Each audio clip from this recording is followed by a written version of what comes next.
আসসালামু আলাইকুম রহমতুল্লাহ। আমি এই মুহূর্তে আছি ঢাকার আবদুল্লাপুর নামে একটা জায়গা। এখানে একটা হোটেলে সকালে টিফিনের জন্য এসেছি। তো হোটেলটার নাম দেখুন,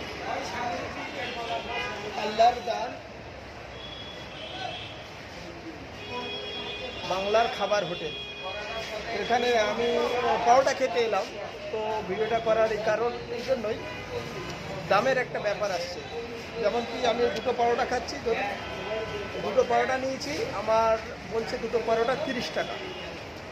আর এর সঙ্গে আপনার কিছু নয়, এর সঙ্গে আপনার ডাল দেবে, 1 প্লেট ডাল, এর দাম নেবে 30 টাকা। এবার মনে করুন এখানে যদি আপনি পুরি খান, পুরিও যদি খান, এখানে আপনার দুটো পুরি আপনার নেবে 20 টাকা। তো তার সঙ্গে আপনার কিছু আপনি পাবেন না। বিশেষ করে আমাদের কলকাতার হোটেলে কি হয়, বা আমাদের গ্রামাঞ্চলে 10 টাকার হয়তো 3টে পুরি দেবে, তার সঙ্গে আপনার হালুয়া টালুয়া দিতে পারে, কিন্তু এখানে সে সিস্টেমটা নেই। অ্যাকচুয়ালি এটা বলার উদ্দেশ্য, ভিডিওটা করার উদ্দেশ্য অ্যাকচুয়ালি এটাই যে বাংলাদেশে যদি একটা গরিব মানুষের জন্য, বিশেষ করে ঢাকাতে টিকে থাকা অনেক কঠিন। একটা গরিব মানুষ ঢাকাতে এখানে টিকে থাকা অনেক কঠিন ব্যাপার। তাকে প্রচুর মেহনত করতে হবে, অনেক ইনকাম করতে হবে। তা নাহলে ঢাকা শহরে একজন গরিবের পক্ষে টিকে থাকা অনেক কঠিন। এখানে আপনি বাসে উঠবেন, ঠিক আছে, 10 ভাড়া ঠিক আছে, রিক্সাতে মিনিমাম 30 টাকা, 40 টাকা, 50 টাকা ভাড়া। বিশেষ করে বাংলাদেশের প্রত্যেকটা জিনিসের দাম একদম আগুন, মানে ধরার ছোঁয়ার বাইরে। এই জন্য ভিডিওটা করা, যাতে আমাদের কলকাতার মানুষ না না ঠিক আছে।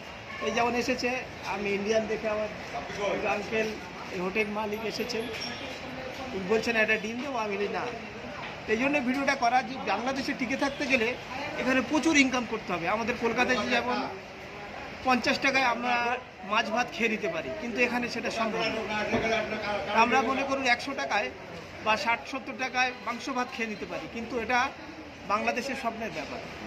বাংলাদেশে যদি একজন গরিব মানুষ সে মাংস খাবে, এই আশাটা করতেও পারে।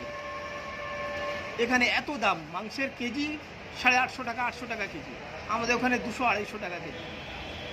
তো ভিডিওটা এই বার্তা দিতে চাইছি, আমরা পশ্চিমবঙ্গের মানুষ, ভারতের মানুষ, বাংলাদেশের মানুষের তুলনায় আমরা অনেক সুখে আছি, অনেক ভালোই আছি। এখানে আমি দুটো পরোটা খাচ্ছি, আমার দাম করছে 30 টাকা, এর সঙ্গে আমার 1 প্লেট ডাল 30 টাকা। তো এটাই হলো আমাদের ইন্ডিয়া এবং বাংলাদেশের খাওয়ার মধ্যে পার্থক্য। সকলের জন্য শুভকামনা রইল। দেখা হবে অন্য কোনো ভিডিওতে। সকলে ভালো থাকবেন। আসসালামু আলাইকুম ওয়া রাহমাতুল্লাহ।